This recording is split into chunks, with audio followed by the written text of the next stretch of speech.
మీ సంతాన కలను నిజం చేసుకునేందుకు ఈ రోజే 49 సంప్రదించండి 9390501418. నమస్తే, welcome to Telugu popular network. నేను సిరి. అయోధ్య రామ్ మందిరంలో జరిగిన అవినీతి తర్వాత ఆదిత్య యోగినాథ్ పైన చాలా వరకు ఒక నెగిటివిటీ అయితే మొదలైంది.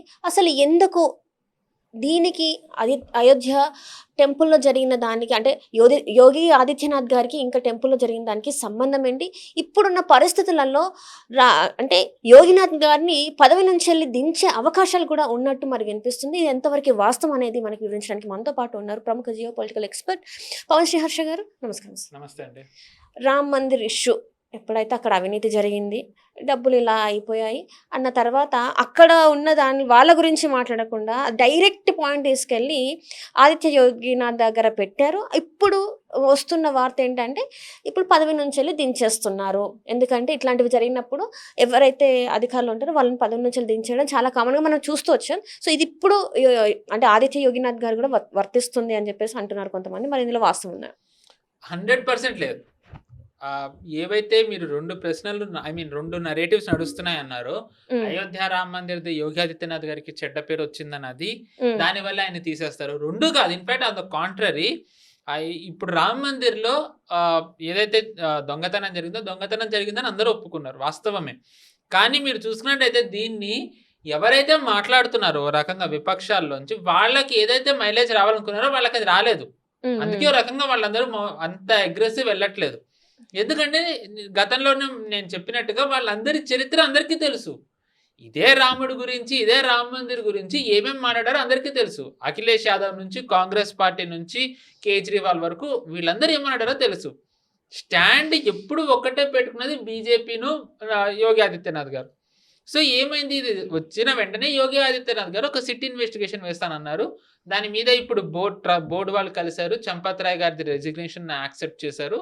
కొత్త వాళ్ళని నియమిస్తున్నారు అండ్ విచారణ జరుగుతుంది. సో ఏమైంది ఇప్పుడు దీంతో? ఇది న్యాయం జరగాలి అంటే ఇది యోగి ఆదిత్యనాథ్ గారి వల్ల జరుగుతుందని యూపీ ప్రజలు నమ్ముతున్నారు. ఎందుకంటే ఓ రకంగా ఆయనకి ఇంకా అడ్వాంటేజ్ అయింది. ఇది ఆయనది ఎస్టాబ్లిష్ చేశారు ఇంకా.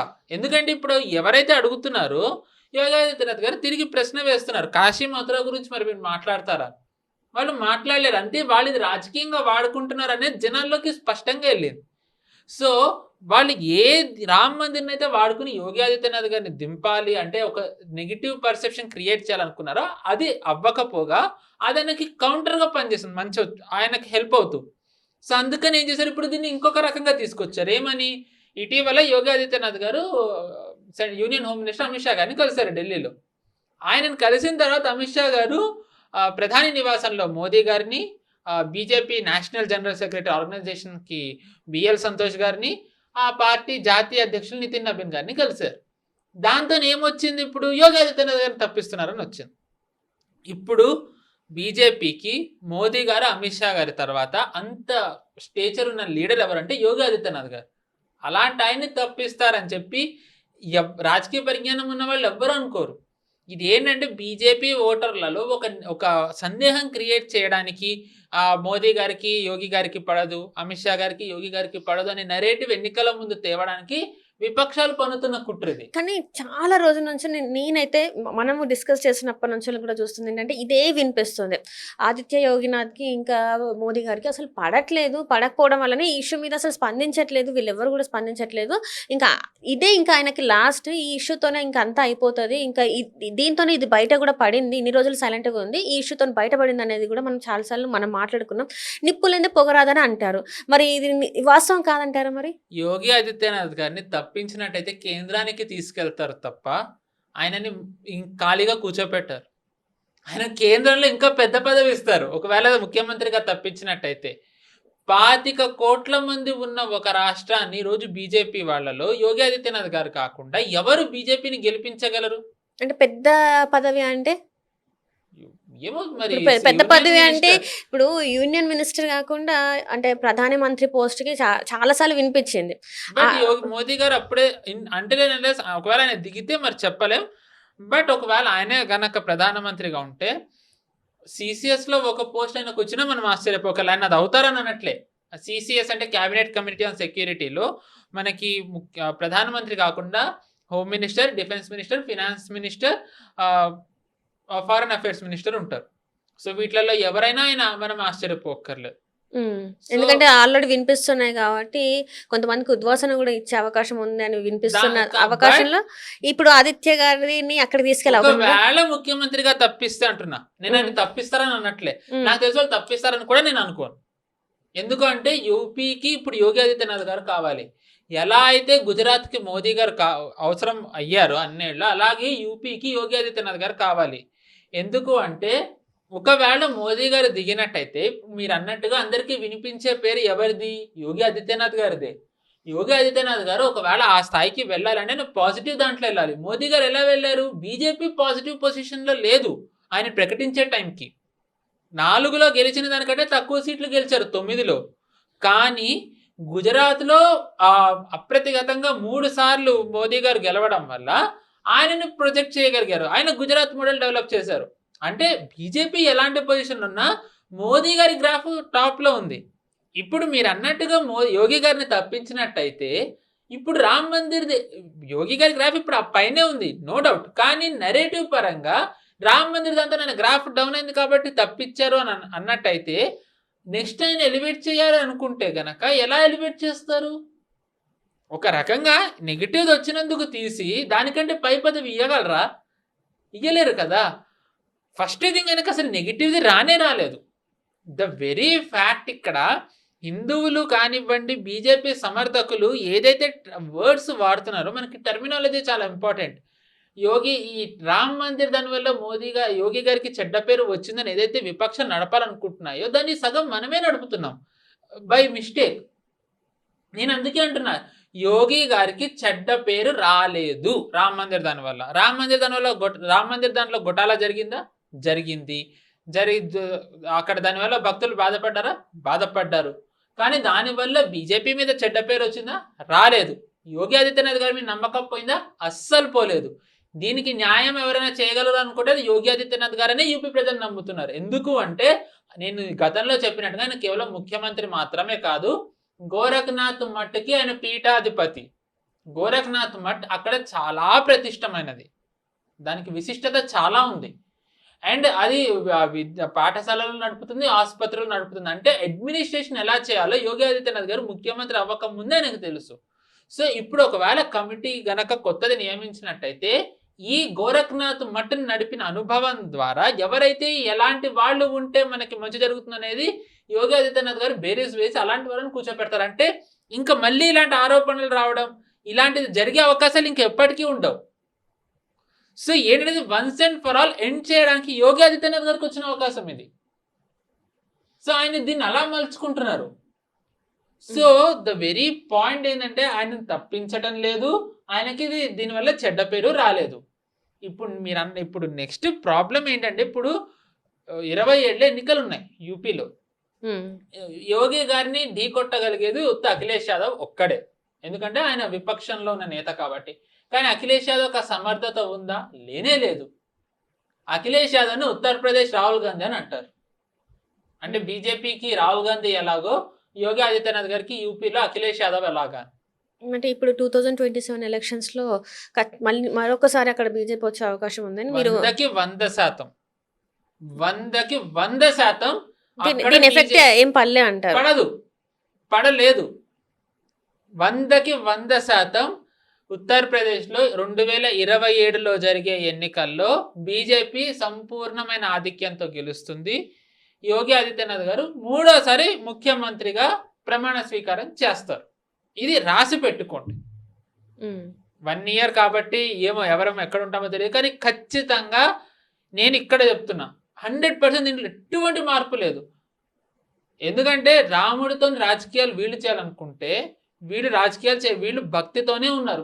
పోనీ బీజేపీలో ఎవరన్నా పక్కన పెట్టినట్టయితే యోగి ఆదిత్యనాథ్ గారు భక్తితోనే ఉన్నారు. ఆయన ఒక సాధువు కూడా.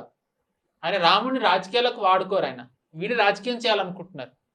సో అది చాలా పాపం. వీళ్ళు ఆల్రెడీ చేసేసారు సో ఇంకా దానికి అనుభవించక తప్పదు.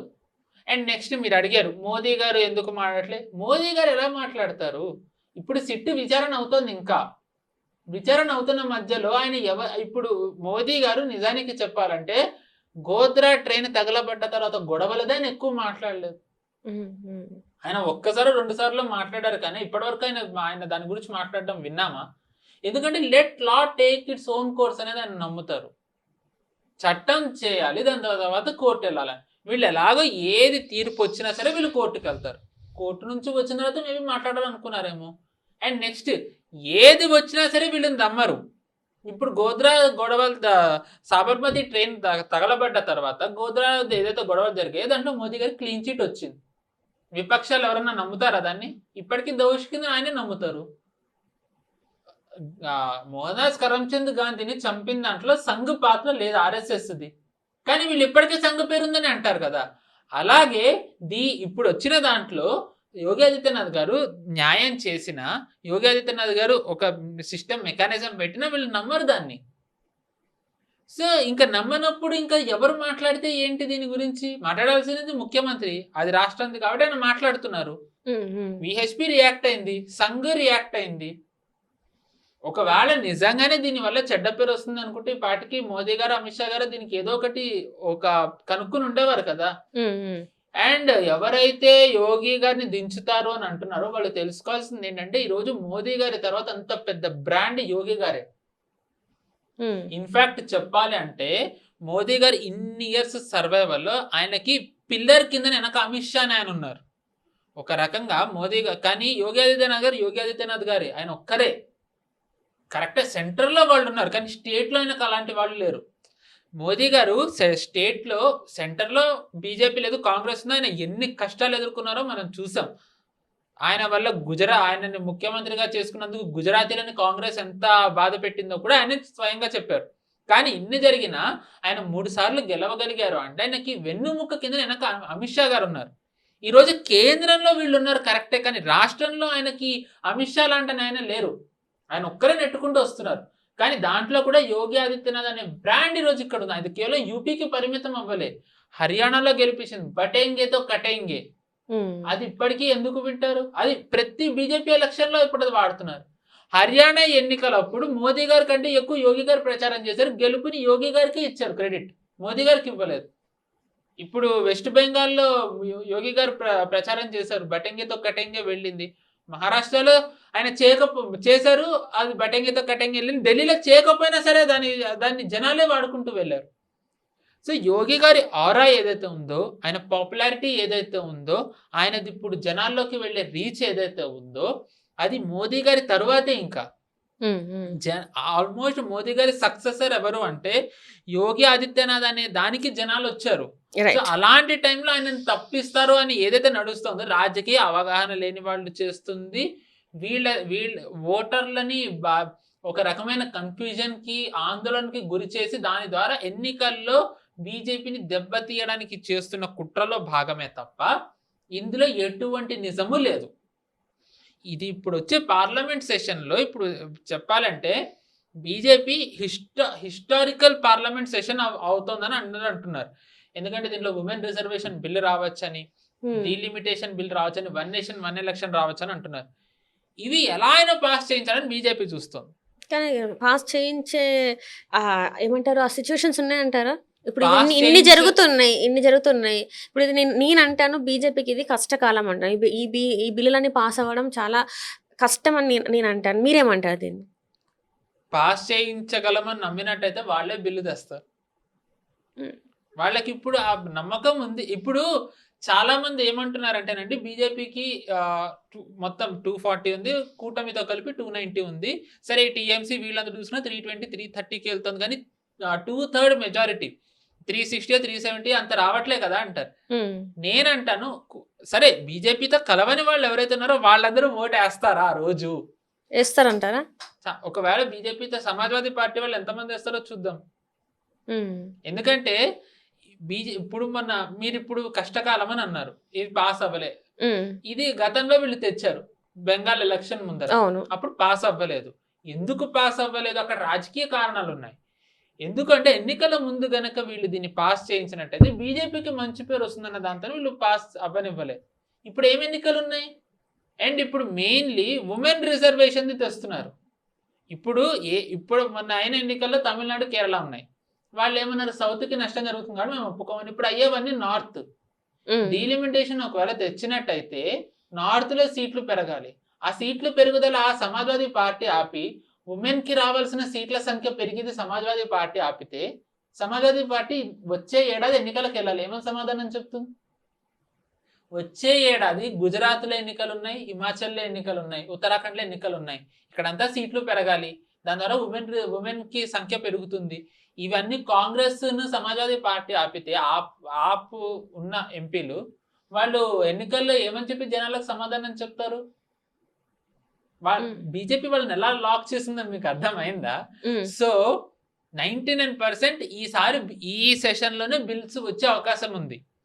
అండ్ ఈ బిల్స్ గనక వచ్చి పాస్ అయినట్టయితే బీజేపీ అన్స్టాపబుల్ జగర్నెట్ అవుతుంది. అంటే ఇంకా కొన్ని దశాబ్దాలు బీజేపీనే ఉంటుంది.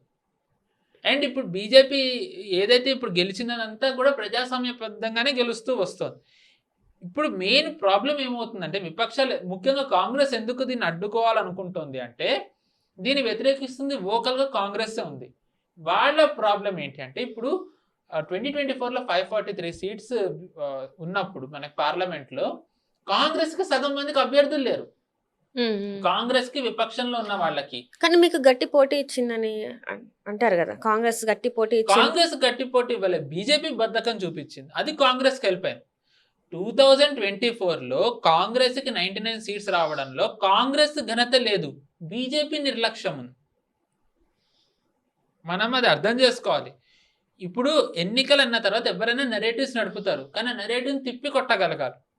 ఆ నెరేటివ్ని బీజేపీ వాళ్ళు తిప్పి కొట్టలేదు. ఎందుకంటే ఆ మోదీ గారు ఉన్నారు, మనం గెలిచేస్తాం, ఆ ఒక బద్ధకం వచ్చేసింది చాలా మంది.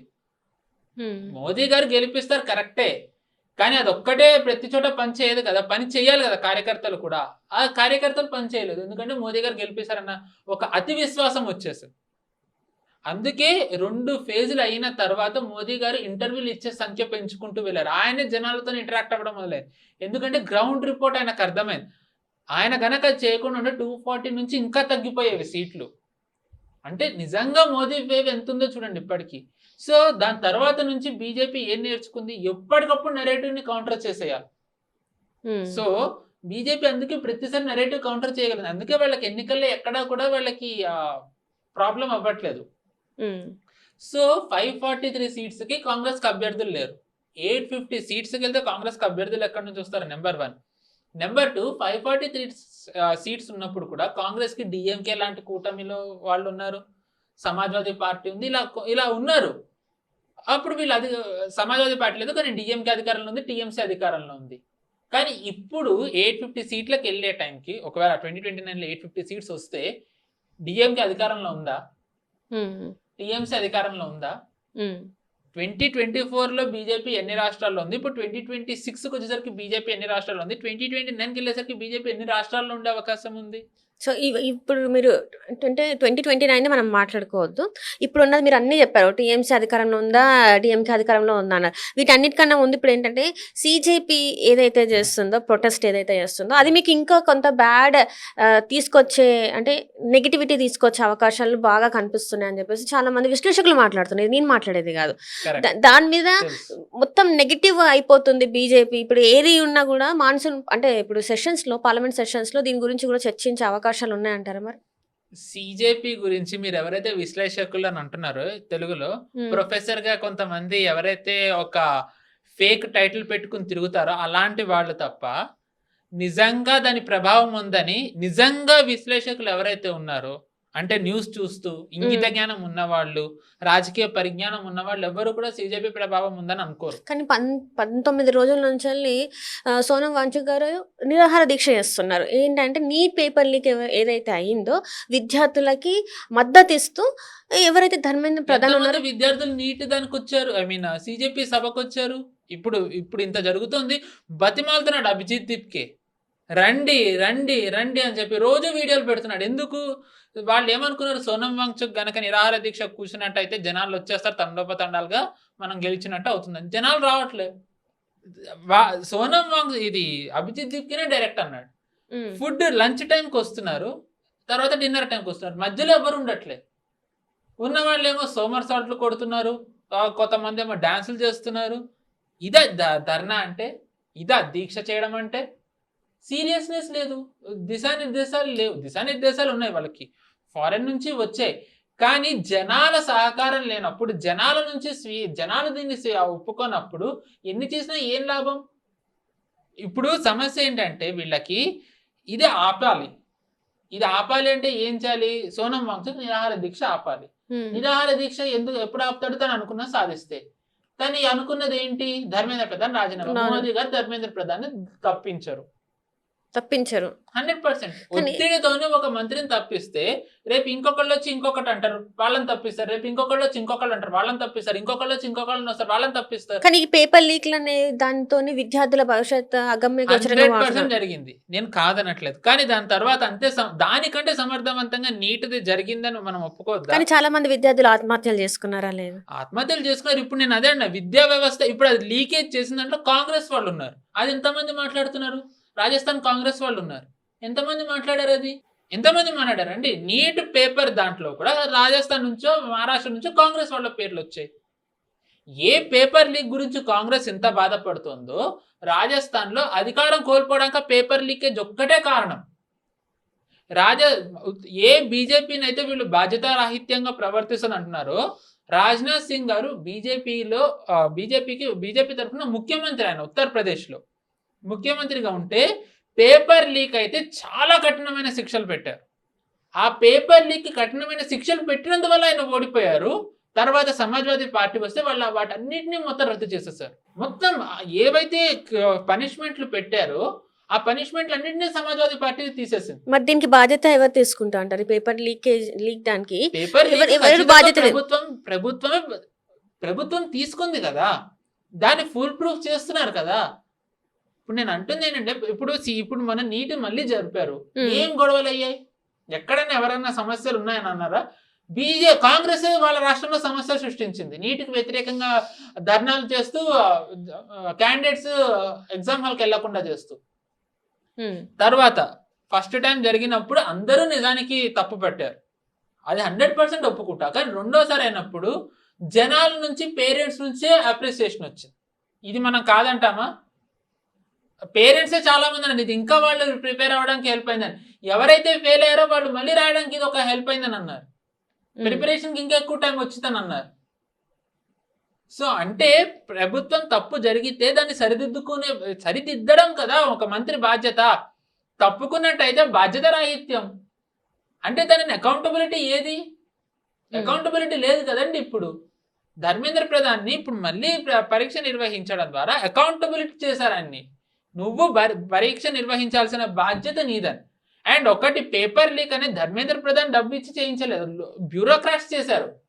ఆ బ్యూరోక్రాట్స్ మీద వాళ్ళకి శిక్షలు వేసే పరిస్థితి మనకి లేదు. మన దగ్గర ఆ బ్యూరోక్రాట్స్ వాళ్ళు మొత్తం పెన్షన్ వాళ్ళ టెన్యూర్ అయ్యేంత వరకు తీసే పరిస్థితి లేదు. దాన్ని మార్చాలని చెప్పి లాటరల్ అంటే సాఫ్ట్వేర్ కంపెనీలు, కార్పొరేట్లు ఎలా అయితే ఉంటాయో మెరిట్ ఆధారంగా వాళ్ళని తీసుకొద్దామని అంటే దాన్ని మళ్ళీ అందరూ వ్యతిరేకించారు. ఎందుకంటే లాటరల్ ఎంట్రీ ద్వారా తీసుకొస్తే అకౌంటబిలిటీ ఉంటుందని. మళ్ళీ దాన్నే వీళ్ళందరూ వ్యతిరేకించారు, కాంగ్రెస్, వేరే వేరే పార్టీలన్నీ. ఇలా తీసుకొచ్చినట్టయితే కనుక ఎస్సీ రిప్రజెంటేషన్ ఉండదు, ఎస్టీ రిప్రజెంటేషన్ ఉండదు, బీసీ రిప్రజెంటేషన్ ఉండదు, ఫలానా రిప్రజెంటేషన్ ఉండదని. అకౌంటబిలిటీ కోసం లాటరల్ ఎంట్రీ తెస్తే మీరు ఒప్పుకోరు. పరీక్షలు మీరు మీ కాలంలో మంత్రులందరినీ తప్పించినట్టు తప్పించాలి అన్నట్టయితే వాళ్ళు బాధ్యతగా ఎక్కడ ఉంటారు? మంత్రులు అంటే వాళ్ళు తప్పు చేశారు, ఇంకో మంత్రిత్వ శాఖలో వేస్తారు. వాళ్ళ తప్పు చేస్తే ఇంకో మంత్రిత్వ శాఖలో వేస్తారు. వాళ్ళ తప్పు చేస్తే ఇంకో మంత్రిత్వ శాఖ. అంటే అప్పుడు శాఖలన్నీ భ్రష్టు పట్టినట్టే కదా. అలా కాకుండా ఈసారి చేశారు. సో ప్రాబ్లం ఏమైందంటే ఫస్ట్ టైం, సెకండ్ టైం వీళ్ళు సక్సెస్ఫుల్ గా చేయడం ద్వారా సిజేపీ వైపు జనాలు ఎవరు చూడటం లేదు. కానీ ఇక్కడ ఒక మనిషి ప్రాణం అంటే ఎవరు దాన్ని కాదనలేరు. కానీ what could have been a very big disaster, government averted it. ఇప్పుడు 10 మంది పోయారు కాదన. అవును, అంటే ఇక్కడ నేను అడిగేది ఏంటంటే ఇంత పేరు తీసుకొచ్చింది తను, మన భారతదేశానికి ఎంతో మంచి పేరు తీసుకొచ్చారు. సోనం వాంగ్చుక్ చేశాడు మంచి పేరు ఎక్కడ? ఇప్పుడు ఇన్వెన్షన్ చేయాలి, ఇన్వెంట్ చేస్తే పేటెంట్ తీసుకుంటారు, అవును కదా. సోనం వాంగ్చుక్ ఏం పేటెంట్ ఉంది తన పేరు మీద? ఏం పేటెంట్ ఉందండి? తను అసలు ఏవి కనిపెట్టలేదు. ఇది ఎకో సిస్టమ్ క్రియేట్ చేసింది. సోనం వాంగ్చుక్ వాళ్ళ నాన్న కాంగ్రెస్ ఎమ్మెల్యే, మినిస్టర్ కాశ్మీర్లో.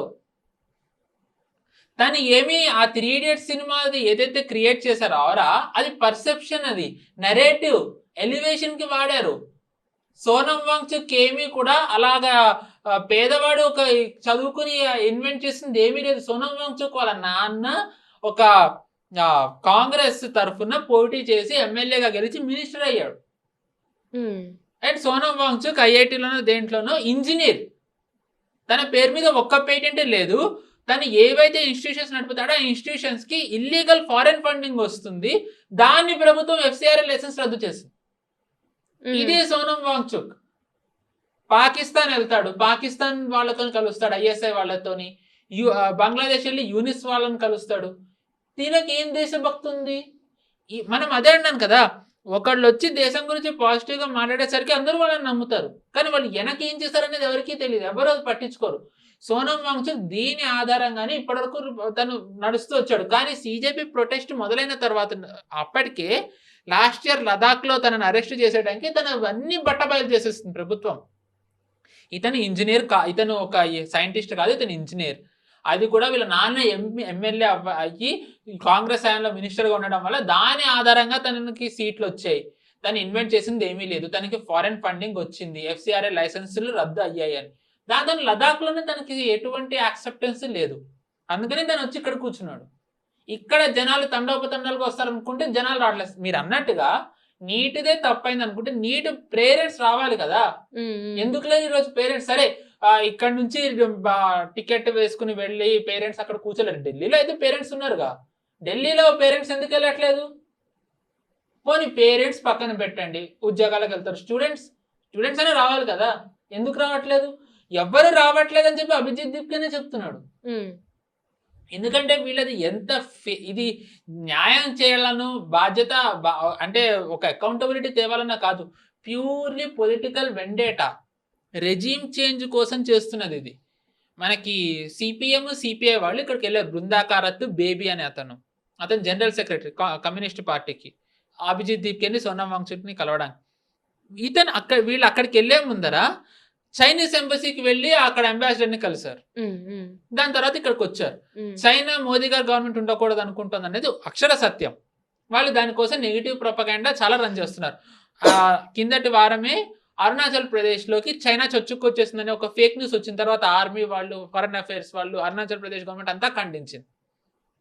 ఎందుకు ఇలా ఫేక్ న్యూస్ చేస్తే ఒక బలహీనమైన ప్రభుత్వం ఉంది అనే ముద్ర పడితే ఓడించడం తేలిక అవుతుంది అనేది చైనా కుట్ర. చైనా ఎందుకు ఓడించాలో, చైనా ఎందుకు ఈ గవర్నమెంట్ ఉండకూడదు అనుకుంటుంది? ఎందుకు అంటే చైనాకి ప్రత్యామ్నాయంగా ఎదిగే దిశగా భారత్ వెళ్తుంది. ఇంకా చాలా ఏళ్ళు మనం కష్టపడాలి, కానీ అడుగులు అటువైపుగా వెళ్తున్నాయి. ఇప్పుడు అందరికీ నాకు తెలిసి ఈ టైంకల్లా రేర్ ఎర్త్ అనేది అందరూ విన్నారు, ఐ బిలీవ్. ఎందుకంటే మనకి ఇంజన్లు తయారవ్వాలన్న వెహికల్స్కి, లేకపోతే ఎలక్ట్రానిక్ డివైసెస్ రన్ అవ్వాలన్నా, డిఫెన్సివ్ ఎక్విప్మెంట్ తయారవ్వాలన్నా ఈ రేర్ ఎర్త్ మినరల్స్ లేకుండా వాటి నిర్మాణం పూర్తి అవ్వదు. దీంట్లో 80% 90% మోనోపోలీ చైనాది ఉంది. చైనా ఇస్తేనే వేరే దేశాలకు వెళ్తుంది. కానీ ఈరోజు ఒక స్టార్టప్ కాదు, ఒక ఇండియన్ కంపెనీ ఆ రేర్ ఎర్త్ లేకుండా రేర్ ఎర్త్ ఏదైతే చేయగలుగుతుందో అది చేసి చూపించారు. వాళ్ళు పేటెంట్ తీసేసుకున్నారు. సోనం వాంగ్చుక్ ఇన్వెంట్ చేస్తే పేటెంట్ తీసుకోవాలి, వీళ్ళు తీసుకున్నట్టు. సోనం వాంగ్చుక్ అలా పేటెంట్ ఏమీ తీసుకోలేదు. వీళ్ళు కాపర్, కొన్ని మెటల్స్ వాడి రేర్ ఎర్త్ అవసరం లేకుండా రేర్ ఎర్త్ ఏవైతే పనిచేస్తున్నా అవన్నీ పనిచేస్తుందని రుజువు చేసి పేటెంట్ తీసుకున్నారు. సో ఇమాజిన్ చేయండి, చైనా ఏదైతే వాడి మన ఎదుగుదల ఆపాలి అనుకుందో మనం చైనా నుంచే, ప్రపంచం నుంచే తీసుకోకుండా మన ఓన్గా మనం నిర్మించగలం. అండ్ ప్రపంచానికి ఇది కనుక ఇచ్చినట్టయితే పేటెంట్ ద్వారా రాయల్టీ ట్యాక్స్ మనకు వస్తుంది. భారత్ స్టేచర్ ఎంత పెరుగుతుంది? చైనా అది ఒప్పుకుంటుందా? సో అందుకే చైనా రెజ్యూమ్ చేంజ్ చేయాలనుకుంటుంది. అండ్ ఇలాంటి ఇన్వెన్షన్లు ఒక్కసారి మొదలైనట్టయితే అవి ఇంకా ఎదుగుతూ వెళ్తాయి. అంటే దాని ద్వారా భారత్ ప్రపంచంలో చాలా మంది మీద ఆధారపడక్కర్లేదు. సో అలా ఆధారపడకుండా వెళ్తే మన ఎదుగుదల ఇంకా వెళ్తుంది. అంత వేగంగా ఎదిగినట్టయితే మనం యూఎస్నే ఛాలెంజ్ చేసే దిశగా వెళ్తాం. కాబట్టి యూఎస్ ఒప్పుకుంటుందా? అందుకే యూఎస్ కూడా రెజ్యూమ్ చేంజ్ చేయాలనుకుంటుంది. కానీ వాళ్ళు రెజ్యూమ్ చేంజ్ ఎలా చేయాలి? ఎన్నికల ద్వారా అవ్వటం లేదు. వాళ్ళు ప్రయత్నించారు, SIR ఆపించాలని చెప్పి విదేశీ సంస్థలు ప్రయత్నించాయి, అది జరగలేదు. అందుకే వాళ్ళు ఏంటి అంటే ఈ CJP ప్రొటెస్ట్, ఈ కమ్యూనిస్ట్ పార్టీ వాళ్ళతో కలిపి రాహుల్ గాంధీ ఇలాంటి వాళ్ళందరినీ వాడతారు. రాహుల్ గాంధీ బహిరంగంగానే యుఎస్ ఇంటర్వ్యూని అవ్వాలని అన్నవి మనకు తెలుసు. రాహుల్ గాంధీ ఐ థింక్ 2-3 వారాలు ఎక్కడున్నారండి ఎవరికన్నా తెలుసా అసలు? అది ఈ ప్రశ్నిస్తున్నారని కాంగ్రెస్ వాళ్ళు వీడియోస్ రిలీజ్ చేస్తారు, రాహుల్ గాంధీ ఇక్కడ ఉన్నారు, ఇవి చేస్తున్నారని. తరువాత ఫ్యాక్ట్ చెక్ చేస్తే తెలిసింది ఏంటంటే అవన్నీ గతానికి సంబంధించిన వీడియోస్, ప్రస్తుతానివి కాదు, వర్తమానవి కాదు, గతానివి. వాళ్ళు అవి ఎందుకు రన్ చేయాల్సి వచ్చింది? ఎందుకంటే రాహుల్ గాంధీ ప్రస్తుతం దేశంలో లేరు కాబట్టి. ఆయన దేశానికి వచ్చిన తర్వాత సిజేపీ ప్రొటెస్ట్ ఉధృతం అవుతోంది. వీళ్ళు పార్లమెంటు ముట్టడి, మేము అది చేస్తాం ఇది చేస్తామని సిజేపీ వాళ్ళు అంటారు. వీళ్ళు కూడా కొత్త కొత్త అంశాలు ఎత్తుతామని అంటున్నారు కాంగ్రెస్ వాళ్ళు. అండ్ ఇవన్నీ చాలదన్నట్టు కాశ్మీర్లో ఉన్న ఉమర్ అబ్దుల్లా వాళ్ళు ఇక్కడ గొడవలు చేస్తామంటున్నారు. 20th గొడవలు కాదు, ధర్నా. అవి ఎందుకు? మాకు స్టేట్ హుడ్ ఇవ్వాలని. రాహుల్ గాంధీ విదేశాల్లో ఉన్నప్పుడు వచ్చిన తర్వాత స్టేట్ హుడ్ ఎందుకు గుర్తొచ్చింది ఉమర్ అబ్దుల్లాకి? లాస్ట్ టైం పార్లమెంట్ సెషన్ అయినప్పుడు గుర్తొచ్చిందా? ఇదే ఉమర్ అబ్దుల్లా గుర్తు వచ్చాడు కదా ప్రభుత్వాన్ని. ఎందుకు? స్టేట్ హుడ్ అడిగితే ఇతని పార్టీలోని ఎమ్మెల్యే ఉమర్ అబ్దుల్లాని వ్యతిరేకించి బయటకు వచ్చాడు. నువ్వు స్టేట్ హుడ్ ఎందుకు అడుగుతున్నావు? నువ్వు ఆర్టికల్ 370 కదా అడగాలని. ఎందుకు? ఈ వ్యత్యాసం తెలుసుకోండి. ఎందుకు చెప్తున్నానంటే కాంగ్రెస్ ఆర్టికల్ 370 అడుగుతుంది. ఎందుకంటే ఇప్పుడు యూనియన్ టెరిటరీ కిందన జమ్మూ కాశ్మీర్ ఉంది, భారత్ ఆధీనంలో ఉంది. కానీ అక్కడ ఉన్న ప్రభుత్వానికంటే గవర్నర్కి ఎక్కువ అధికారాలు ఉంటాయి, అంటే కేంద్రానికి. ఇప్పుడు స్టేట్ హుడ్ ఇస్తే ఏమవుతుంది? ఆ రాష్ట్ర ప్రభుత్వానికి అధికారాలు ఇచ్చినట్టు. అంటే ఇప్పుడు ఏమన్నా బిల్స్ పాస్ అవ్వాలి అన్నా, ఏమన్నా శాంక్షన్ చేయాలి అన్నా పోలీసులు అందరూ గవర్నర్ అండర్లో ఉంటారు. ఆబ్వియస్లీ స్టేట్ హుడ్ వస్తే ఏముందంటే స్టేట్ గవర్నమెంట్ అండర్లోకి వెళ్తుంది. అందుకని వాళ్ళు స్టేట్ హుడ్ అడుగుతున్నారు. ఈ వ్యతిరేకిస్తున్న ఎమ్మెల్యే ఆర్టికల్ 370 అడుగుతున్నాడు. ఆర్టికల్ 370 అంటే ఏంటి?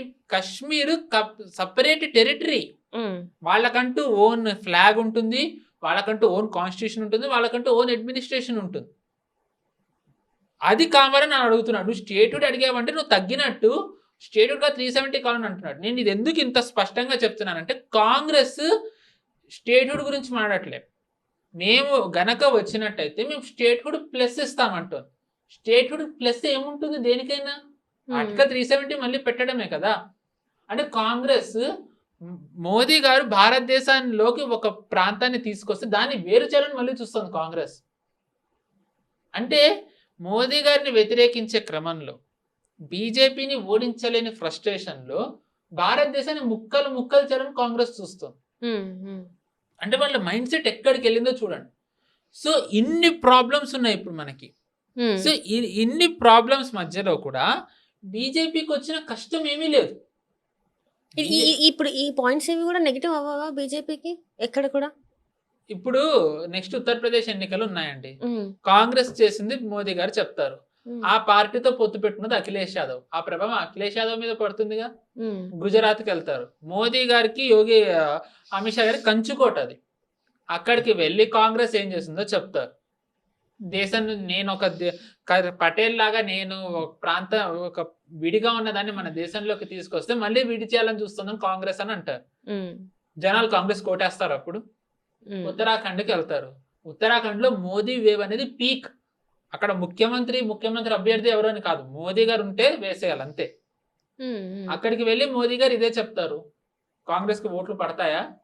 హిమాచల్ ప్రదేశ్ కి వెళ్ళి ఇదే చెప్తారు, కాంగ్రెస్ ఓట్లు పడతాయా?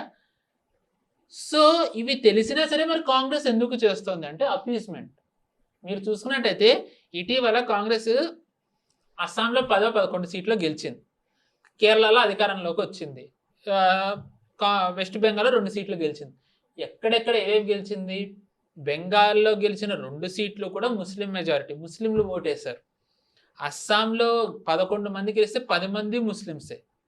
కేరళలో all India Muslim League, Indian Union Muslim League సహాయం లేకుండా గెలిచే పరిస్థితి లేకపోయింది. అంటే కాంగ్రెస్ ఓటు బ్యాంక్ కంప్లీట్ ముస్లింసే.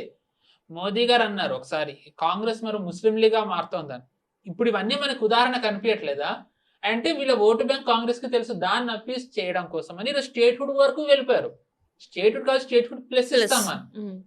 అంటే కాంగ్రెస్ కి దేశ సార్వభౌమత్వం, దేశ భద్రత, దేశభక్తి ఎంతవరకు ఉన్నాయో ఇంతకంటే రుజువు ఏం కావాలి? సో ఇప్పుడు ప్రధానంగా ప్రతిపక్షం బీజేపీకి ఎవరంటే కాంగ్రెస్. ఇలా ఉన్న కాంగ్రెస్ అండ్ ఈ రోజు బలంగా ఉన్న బీజేపీ ముందు నిలబడ్డట్టయితే జనాలు బీజేపీ వైపు చూడక ఇంకెవరి వైపు చూస్తారండి? ఇప్పుడు మెయిన్ అందుకే కాంగ్రెస్ ఆపాలనుకుంటుంది. ఎందుకంటే ఒకవేళ delimitation, one nation one election ఇవన్నీ వచ్చాయి అంటే అభ్యర్థులు ఉండరు. ఫస్ట్ థింగ్ 543 సీట్స్ ఉన్నప్పుడు డిఎంకే నుంచి బిచ్చమెత్తుకొని, సమాజ్వాదీ పార్టీ నుంచి బిచ్చమెత్తుకొని, అక్కడి నుంచి బిచ్చమెత్తి గెలిచింది కొన్ని సీట్లు. ఇప్పుడు వాళ్ళే అధికారంలో లేనప్పుడు వాళ్ళేమి ఇస్తారు? సో అంటే 543 సీట్స్ ఉన్నప్పుడు 99 వస్తే 850 సీట్స్ అయినా 99 వచ్చినా ఆశ్చర్యపోక్కర్లేదు. అంటే ఇప్పుడు బీజేపీ ఎంత బలమైన శక్తిగా ఎదుగుతుందో చూడండి. అప్పుడు అసలు కాంగ్రెస్ allies ఇప్పటికే లేరు, అప్పుడు ఇంకెంత తగ్గుతారు? ఈ రోజు ఇండి కూటమి అంటే ఎవరున్నారు? ఆప్ చెప్పింది కాంగ్రెస్కి నచ్చదు, డిఎంకేతో కాంగ్రెస్కి పడదు, కేరళలో కాంగ్రెస్ కమ్యూనిస్టులు కొట్టుకుంటారు, సమాజ్వాదీ పార్టీను కాంగ్రెస్ ఇప్పుడు కొట్టుకుంటున్నాయి. నేను లేకపోతే నీకు ఇన్ని సీట్లు వచ్చి ఉండేవి కాదంటే, మేము సీట్లు ఇవ్వకుంటే కాంగ్రెస్ ఇన్ని గెలిచి ఉండేది కదా సమాజ్వాదీ పార్టీ అంటుంది. సో ఇన్ని గొడవలు నడుస్తున్నాయి వీళ్ళలో వీళ్ళకి. ఆన్ ద కాంట్రరీ టీఎంసీ నుంచి సపరేట్ అయిన వర్గం బీజేపీ వైపు ఉంది. డిఎంకే ఈరోజు బీజేపీకి సమర్థిస్తోంది. ఉద్ధవ్ సేన నుంచి ఎవరైతే ఉన్నారో వాళ్ళు బీజేపీకి సమర్థిస్తున్నారు. శరద్ పవార్ వర్గం బీజేపీ సమర్థించే సూచనలు ఉన్నాయి. బీజేపీ ఈరోజు ఎంత పెద్ద జగర్నెట్ అయిందో చూడండి. సో ఇలాగే ఉండి గెలుస్తూ వెళ్ళినట్టయితే ఇంకా బీజేపీ అన్స్టాపబుల్ ఫోర్స్ అయినట్టయితే దేశం ఎదుగుదల ఇంకా ఎంత వేగవంతం అవుతుంది. సో ఇది ఆపాలి అంటే ఏం చేయాలి? ప్రభుత్వాన్ని ఓడించాలి. ప్రజాస్వామ్యబద్ధంగా ప్రభుత్వాన్ని ఓడించగలుగుతున్నామా? మనం చేయలేకపోతున్నాం.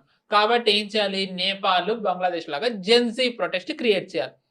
అందులో భాగంగానే అభిజిత్ దిప్కేని, సోనం వాంగ్చుక్ ని తెచ్చారు. వాళ్ళు ఇప్పుడు అభిజిత్ దిప్కే అమెరికా నుంచి వచ్చానన్నాడు. ఏం చదువుకున్నాడు అమెరికాలో? చెప్పాడా? తను ఆప్ ఐటీ దాంట్లో ఉన్నాడు. తర్వాత ఆప్ ప్రభుత్వం అధికారంలో ఉన్నప్పుడు ఐ థింక్ హెల్త్ మినిస్ట్రీలోనూ ఎడ్యుకేషన్ మినిస్ట్రీలోనూ ఉన్నాడు. జనాలకి ఏవి తెలియకుండా నడుస్తున్నారు అని అనుకుంటే అంత మూర్ఖులు కాదు కదా. మోదీ గారి ఒక ఫేమస్ కోట్ ఉంటుంది, ఒకసారి కాంగ్రెస్ అన్నారు, జనతాకో మూర్ఖ సమజ్నా బంద్ కీజీ అని. కాబట్టి విపక్షాలు కూడా ఇప్పుడు ఏ లోక్ సబ్ దేఖ్ రే, జనాలు అన్ని చూస్తున్నారు ఎవరు ఎటున్నారు, ఎవరు ఏం చేస్తున్నారని. ఇప్పుడు టీఎంసీని ఓడించి బీజేపీ వచ్చింది, కానీ అదే టీఎంసీ వాళ్ళని బీజేపీ సమర్థిస్తోంది అంటే అది ఎంత పెద్ద రిస్క్. ఎస్పెషల్లీ అక్కడ టీఎంసీ ఏవేవి అకృత్యాలు చేసిందో తెలిసి కూడా ఈరోజు బీజేపీ టీఎంసీ వాళ్ళని క్షమిస్తోంది అంటే ఎందుకు కావాలి? వాళ్ళకి సీట్లు లేవు కాబట్టి. అండ్ ఇంత చేసినా బెంగాల్ని టీఎంసీ పణంగా పెట్టినట్టు బీజేపీ పణంగా పెట్టదన్న నమ్మకం జనాలకు ఉంది. ఇది ఇప్పుడు రాలేదు, ఎప్పటి నుంచోనే ఉంది. మనకి టీడీపీ మహబూబా ముఫ్తీ చరిత్ర అందరికీ తెలిసిందే. కాశ్మీరీ పండిట్లని చంపించడంలో మహబూబా ముఫ్తీ పాత్ర ఎంత ఉందో. కానీ అలాంటి మహబూబా ముఫ్తీతోని పొత్తు పెట్టుకున్న తర్వాత కూడా బీజేపీ ఉత్తరప్రదేశ్ గెలిచింది, రాష్ట్రాలన్నీ గెలుస్తున్నాం. 19లో కూడా గెలిచారు. ఎందుకు? వీళ్ళు ఏం చేసినా సరే దాని వెనక ఏదో కారణం ఉంటుంది. దేశ సార్వభౌమత్వాన్ని, దేశ భద్రతని వీళ్ళు పణంగా పెట్టరని. వాళ్ళ జనాల నమ్మకాన్ని వమ్ము చేయకుండా వీళ్ళు పొత్తు ఎందుకు పెట్టుకున్నారో చెప్పకనే చెప్పారు. ఎందుకు? 370 తీయాలి అంటే అసెంబ్లీ అవసరం, అసెంబ్లీది పాస్ చేయడం. అసెంబ్లీలో పాస్ అవ్వదు, ఎందుకంటే వీళ్ళకి ఖచ్చితంగా పీడీపీ ఒప్పుకోదు, ఒమర్ అబ్దుల్లా ఒప్పుకోడు. సో అలాంటప్పుడు ఎలాగా అసెంబ్లీ మద్దతు లేకుండా ఎలా చేయాలి? అసెంబ్లీ రద్దు అయిపోవాలి. అసెంబ్లీ రద్దు అవ్వాలంటే ఏం చేయాలి? వీళ్ళు అధికారంలో ఉండి వీళ్ళు మెజారిటీ వెనక్కి తీసుకుంటేనే ప్రభుత్వం రద్దు అవుతుంది. వీళ్ళు అందుకని కలిసారు. అంటే 5 ఏళ్ల తర్వాత జరగాల్సినది వీళ్ళు ఇప్పుడే ఆలోచించి చేశారు. అంటే వీళ్ళు ఇప్పుడు ఇది చేస్తున్నారంటే దానికి వీళ్ళు ఎన్ని ఏళ్ల తర్వాత ఎలా ఉండాలి అనేది వీళ్ళు ఇప్పుడే ఒక వ్యూహం లేకుండా చెయ్యరు. మోదీ గారు అందుకే 2047 అని అన్నారు. అంటే దానికి ఇప్పటి నుంచే స్టెప్ బై స్టెప్ మనం ఒక అడుగులు వేసుకుంటూ వెళ్ళాలి కదండి. సో అందులో భాగంగానే ఇవన్నీ చేస్తున్నారు. సో ఎంత నెగిటివ్ పర్సెప్షన్ క్రియేట్ చేయాలి అనుకున్నా యోగి గారికి కానివ్వండి, మోదీ గారికి కానివ్వండి, అమిత్ షా గారికి కానివ్వండి, వీళ్ళకి ఏదైతే ఒక కన్విక్షన్ ఉందో ఆ కన్విక్షన్ ద్వారా ఏమవుతుంది? జనాల్లో వీళ్ళకి మంచి పేరు ఉంటుంది. జనాలు వీళ్ళని ఏంటి అంటే ఒక అనుమానపు కళ్ళతో చూడట్లేదు. అంటే మనం వీళ్ళని నమ్మచ్చా వీళ్ళు చేసేదాన్ని. ఈరోజు రాహుల్ గాంధీ దేవుడి గురించి మాట్లాడితే జనాలు అలా చూస్తారు. రాహుల్ గాంధీ నేను జనియోదారి బ్రాహ్మణ్ అన్నా ఎక్కడన్నా గుడికి వెళ్ళినా జనాలు ఈరోజు అనుమానం కళ్ళతో చూస్తారు. ఎందుకంటే రాహుల్ గాంధీ నేచర్ ఇది కాదన్న సంగతి అందరికీ తెలుసు. కాంగ్రెస్ ఏంటో రేవంత్ రెడ్డి చెప్పకనే చెప్పారు, ముసల్మాన్ ఏతో కాంగ్రెస్ కాంగ్రెస్ కెళ్ళి ముసల్మాన్ కెళ్ళి కాంగ్రెస్ అని చెప్పారు కదా రేవంత్ రెడ్డి. సో వాళ్ళ ఓటు బ్యాంక్ అదే కాబట్టి వాళ్ళు ఇలాంటివే చేస్తారు. వీళ్ళని ఎక్స్పోజ్ చేస్తూ ఎలాగ గెలవాలి అనేది బీజేపీ వ్యూహం. సో దానికి తగ్గట్టుగానే బీజేపీ పనిచేస్తోంది. ఇప్పుడు వచ్చే పార్లమెంట్ సెషన్ హిస్టారిక్ సెషన్, అంటే దేశ గతిని మార్చే సెషన్, దేశ ఆర్థిక అభివృద్ధిని మార్చే సెషన్, అండ్ ఒక లాంగ్ టర్మ్ ఒక స్టేబుల్ గవర్నమెంట్ ఉండే సెషన్ ఇప్పుడు రాబోతోంది. దీన్ని ఆపాలని చెప్పి, అంటే స్టెబిలిటీని ఆపాలని చెప్పి విపక్షాలు ప్రయత్నిస్తున్నాయి, ముఖ్యంగా కాంగ్రెస్. సో అంటే కాంగ్రెస్ ఎవరికి పనిచేస్తున్నట్టు? ఈరోజు బీజేపీ దిగాలి అని చెప్పి చైనా అనుకుంటోంది, యుఎస్ అనుకుంటోంది.